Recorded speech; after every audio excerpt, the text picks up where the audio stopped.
Hello everyone, আজকে কিন্তু হচ্ছে কয় নাম্বার দিন? আজকে কিন্তু হচ্ছে এদের 4 নাম্বার দিন। আমি থার্ড দিনের হচ্ছে আপনাদের থার্ড দিনের এদের হচ্ছে যে ভিডিও শ্যুটটা সেটা আসলে আপনাদের দেই নাই। তো আজকে হচ্ছে এদের 4 নাম্বার দিন। আর দেখতে পাচ্ছেন যে আমি আসলে মুরগির বাচ্চা নিয়েছিলাম হচ্ছে 10টা।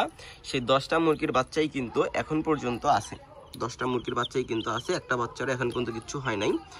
আর একটা ইন্টারেস্টিং যে বিষয়টা সেইটা আসলে বলি আপনাদের, যে এই যে বাচ্চাটার যে আসলে সাইডের যে পাখাগুলো দেখতে পাচ্ছেন, আমি একটু ভালোভাবে দেখাই আপনাদের। এই যে পাখাগুলো দেখতে পাচ্ছেন সাইডে, পাখাগুলো কিন্তু অলরেডি কিন্তু হচ্ছে আপনার সাদা হয়ে গিয়েছে। যে প্রায় হচ্ছে আপনাদের বিষয়টা হচ্ছে কি, যে ব্রয়লার মুরগির বাচ্চাদের আসলে যেরকম আসলে পাখা হয়ে থাকে সাদা কালারের, সেরকমই অলরেডি তাদের কিন্তু পাখাগুলো সাদা হয়ে গিয়েছে। তো যতদূর সম্ভব আমাদের হচ্ছে 30 ডেজ চ্যালেঞ্জটা কমপ্লিট করা লাগবে না যতটুকু মনে হচ্ছে, কারণ আমরা মেবি 1 সপ্তাহের মধ্যেই বুঝতে পারবো যে এই মুরগির বাচ্চাগুলো আসলে ব্রয়লার মুরগির বাচ্চা নাকি আসলে টাইগার মুরগির বাচ্চা।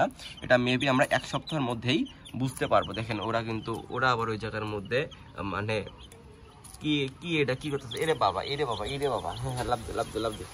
এই দেখেন এদের ইয়াটা দেখেন, এই দেখেন